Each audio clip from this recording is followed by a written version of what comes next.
IPL 2024 17వ season అదరగొట్టేస్తుంది. First 40 మ్యాచ్ల్లో బంతితో అంతగా అయితే ప్రభావం లేదు. బాటి డామినేషన్ అయితే కంప్లీట్ కనపడింది. తర్వాత కొన్ని మ్యాచ్లు బంతి డామినేషన్ కనపడడం వల్ల అలానే థ్రిల్లింగ్ మ్యాచ్లు లాస్ట్ ఓవర్ దాకా విన్నర్ని గెస్ట్ చేయలేకపోవడంతో కొంచెం ఇంట్రెస్టింగ్గా మారింది ఈ సీజన్. ఇప్పటి వరకు 57 మ్యాచ్లు పూర్తవగా ఒక్క టీం కూడా అఫీషియల్గా ప్లే ఆఫ్స్కి అయితే క్వాలిఫై అవ్వలేదు. అంటే అర్థం చేసుకోవచ్చు ఈ సీజన్ ఎంత రసవత్తరంగా సాగుతుంది అనేది. అయితే అఫీషియల్గా ముంబై ఇండియన్స్ టీం మాత్రం ఒకటే ఎలిమినేట్ అయింది. అంటే రిమైనింగ్ 9 టీమ్స్ కొద్దో గొప్ప అవకాశం ఉందనే తెలుస్తుంది. అయితే ఈ సీజన్ ఇలా టీమ్స్ మధ్య బీభత్సమైన కాంపిటీషనే కాదు, 6లు 4ల మధ్య అంతకు మించి కాంపిటీషన్ అనేది కనబడుతుంది.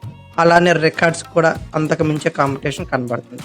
ప్రతి మ్యాచ్కి యావరేజ్గా 18 6లు, ప్రతి 13 బంతులకి ఒక 6 చొప్పున నమోదవుతున్నాయి. ఓవరాల్గా 1000కి పైన 6లు ఇప్పుడు కొట్టేశారు. అలానే ప్రతి 5 బంతులకి ఒక 4, డెత్ ఓవర్స్లో అయితే ఏకంగా 4 బంతులకే ఒక 4. ఇక ఈ రికార్డ్స్ అయితే మాత్రం అన్బిలీవబుల్. టీ20 క్రికెట్ హిస్టరీలోనే సెకండ్ హైయెస్ట్ రన్స్ 287 పరుగులు. ఇదే ఐపీఎల్లో హైయెస్ట్ రన్స్ అని చెప్పుకోవాలి. అలానే టీ20 క్రికెట్ హిస్టరీలోనే హైయెస్ట్ రన్ చేజ్ 262 పరుగులు. ఒక టీ20లో మ్యాచ్ మొత్తం మీద 20 ఇన్నింగ్స్లు కలిపి 42 6లు. అలానే ఒక టీ20లో ఒక ఇన్నింగ్స్లో హైయెస్ట్ 6లు 22. అలానే 150+ రన్స్ టార్గెట్ని కేవలం 9.4 ఓవర్లో ఎస్ఆర్హెచ్ 167 పరుగులు కొట్టేసింది. ఇలాంటి బ్లాస్టింగ్ల వల్లే ఈ సీజన్కి ద మోస్ట్ ఎక్స్ప్లోజివ్ సీజన్గా పేరు కూడా పెట్టేశారు. అయితే పాయింట్స్ టేబుల్లో కూడా ఈ ట్విస్టులు అయితే చూస్తూనే ఉన్నాం. టాప్ 2లో ఉన్న 2 టీమ్స్లో అయితే మాత్రం పెద్దగా పెర్ఫార్మెన్స్లో డిఫరెన్స్ లేదు. ఒకళ్ళు ఫస్ట్ టాప్లో ఉంటే ఆ రెండో ప్లేస్లో ఉన్న వాళ్ళు సెకండ్ ప్లేస్లో ఉన్న వాళ్ళు ఫస్ట్ ప్లేస్కి అలా ఇద్దరు టర్న్ అవుతూ ఉన్నారు. But third and fourth spot కోసం మాత్రం 4 టీమ్స్ బీభత్సమైన కాంపిటీషన్లో పోటీ పడుతున్నాయి. అయితే ముందుగా ఒకసారి పాయింట్స్ టేబుల్ ఏందో చూసేద్దాం. అయితే ఒకసారి పాయింట్స్ టేబుల్ చూస్తే ఇప్పటి వరకు 57 మ్యాచ్లు కంప్లీట్ అవ్వగా కేకేఆర్ ఆర్ఆర్లు 11 మ్యాచ్లు చొప్పున ఆడి 8 చొప్పున గెలిచి 3 చొప్పున ఓడి కొంచెం నెట్ రన్ రేట్ ప్లస్ వల్ల కేకేఆర్ టాప్ స్పాట్లో ఉంటే ఆర్ఆర్ సెకండ్ స్పాట్లో నిలిచింది. ఎస్ఆర్హెచ్ నిన్న చేసిన రచ్చరచ్చగా 12 మ్యాచ్ల్లో గాను 7 గెలిచి 5 ఓడి థర్డ్ స్పాట్లో ఉంది. ఇక ఫోర్త్ స్పాట్లో సిఎస్కే 11 మ్యాచ్లుగా 6 గెలిచి నిలిచింది.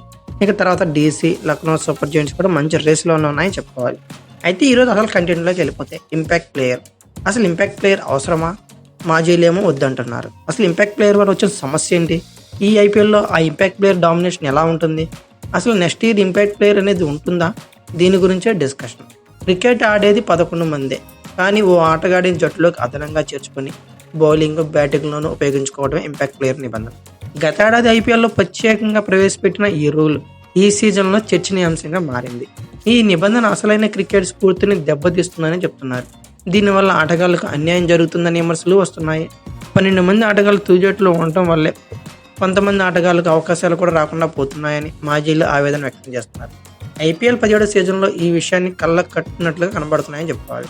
మిగిలిన ఆటగాళ్ళకి ఎలా ఉందో కానీ ఇంపాక్ట్ రూల్ వచ్చాక ఆల్రౌండర్లపై పెను ప్రభావమే చూపిస్తుంది. మొదట బ్యాటింగ్ చేసిన జట్టు ఆల్రౌండర్ని ఇంపాక్ట్ ప్లేయర్గా బరిలో దించుతుంది. దీంతో అతనికి బౌలింగ్ చేసే అవకాశం అయితే ఉండట్లేదు. శివం దుబే, వాషింగ్టన్ సుందర్ వీటికి ఉదాహరణని చెప్పుకోవాలి. దీనివల్ల భారత జట్టు ఎంపికపై కూడా ఆ ప్రభావం అనేది చూపుతుంది. నిజానికి టీ20 ప్రపంచ కప్లో శివం దుబేకి అవకాశం వచ్చేదే కాదు, కానీ మిడిల్ ఓవర్లో చెన్నై తరపున అదరగొడుతున్నాడని ఏకైక కారణంతో ఆల్రౌండర్ కోటాలో చోటు దక్కించుకున్నాడు. అయితే ఐపీఎల్ 17వ సీజన్లో అతను బౌలింగ్లో సత్తా చాటిందే లేదు. దీనివల్ల రింకు సింగ్ లాంటి ఫామ్లో ఉన్న ఆటగాడికి అన్యాయం జరిగింది. మిడిల్ ఓవర్లో మెరుపులు మెరిపించే అవకాశం దుబేకి ఇవ్వడంతో రింకు రిజర్వ్ ఆటగాడిని మిగిలిపోయాడు.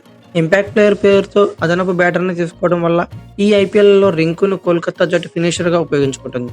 కానీ వెంకటేష్ అయ్యర్, అంక్రిష్ రఘువంశీ లాంటి వెట్టర్లు ఉండటంతో చాలా మ్యాచ్లు వాళ్ళతోనే ఫినిష్ అయిపోయాయి. దీంతో ఎక్కడ బ్యాటింగ్ ఆర్డర్లో మూలన ఉన్న రింకు పెద్దగా అవకాశాలు అయితే దక్కించుకోలేకపోయాడు. కొన్ని బంతులు మాత్రమే ఆడే అవకాశం వచ్చింది. ఆ కొద్దిపాటి సమయంలో అతను నిర్మించుకోవడానికి ఏమీ లేకుండా పోయింది. ఇది కూడా రింకు సింగ్ టీ20 ప్రపంచ కప్కు ఎంపిక కాకపోవడానికి ఒక కారణంగా కనిపిస్తుంది. అయితే ఇంపాక్ట్ రూల్ ఆల్రౌండర్లపై ప్రభావం చూపించడమే కాదు, బౌలర్ల కష్టాలను మరింత పెంచుతుందని చెప్పుకోవాలి. ఇప్పటికే చిన్న మైదానాల్లో పవర్ హిట్టింగ్ వల్ల భారీ స్కోర్లు నమోదవుతున్నాయి. ఈ ఐపీఎల్ సీజన్లో 200+ పరుగులు చాలాసార్లు నమోదయ్యాయని చెప్పుకోవాలి. బ్యాటర్లు ధనాధన షాట్లతో చెలరేగిపోతున్నారు. అలాంటి పరిస్థితుల్లో బ్యాటింగ్కి అనుకూలించే పిచ్పై అదనపు బ్యాటర్ ఉండే బౌలింగ్ చేసి జట్టుకు మరింత ఇబ్బందికరంగా మారింది. ఒక బ్యాటర్ విఫలమైన లోతైన బ్యాటింగ్ లైనప్ కారణంగా మిగిలిన బ్యాటర్లు బౌలర్ల పని పడుతున్నారు. స్టేడియాల సైజు సరిపోవటం లేదన్న అశ్విన్ మాటలను బట్టి బౌలర్లకు ఎంత కష్టంగా ఉందో అర్థం చేసుకోవచ్చు. నిజానికి బౌలర్ కన్నా బ్యాటర్గానే ఇంపాక్ట్ ప్లేయర్ ఉపయోగపడుతున్నారు. లోతైన బ్యాటింగ్ లైనప్ ఉండటం వల్ల ముందుగా వచ్చే బ్యాటర్లు స్వేచ్ఛగా ఆడేస్తున్నారు. అందుకే భారత కెప్టెన్ రోహిత్ శర్మ కూడా చెప్పాడు. అయితే ఇంపాక్ట్ ప్లేయర్ నిబంధన తనకు నచ్చలేదని చెప్పేశాడు. అతడు ఒక్కడే కాదు, చాలా మంది మాజీ ఆటగాళ్లు ఇదే అభిప్రాయపడుతున్నారు. క్రికెట్ అంటే 11 మంది ఆడే ఆట అని అదనంగా మరో ఆటగాన్ని చేర్చి విలువ ఉంటుందా? మరి ఇలాంటి విమర్శల నేపథ్యంలో వచ్చే ఏడాది ఇంపాక్ట్ ప్లేయర్ రూల్ ఉంటుందని మీరు అనుకుంటున్నారా? కామెంట్ బాక్స్లో పిన్ చేయండి. అలాగే ఈ వీడియో కనుక మీకు నచ్చినట్లయితే like, share, comment plus subscribe చేసుకోండి. అలాగే పక్కనే ఉన్న బెల్ ఐకాన్ నొక్కడం మాత్రం మర్చిపోకండి. Thank you for watching. Have a nice day.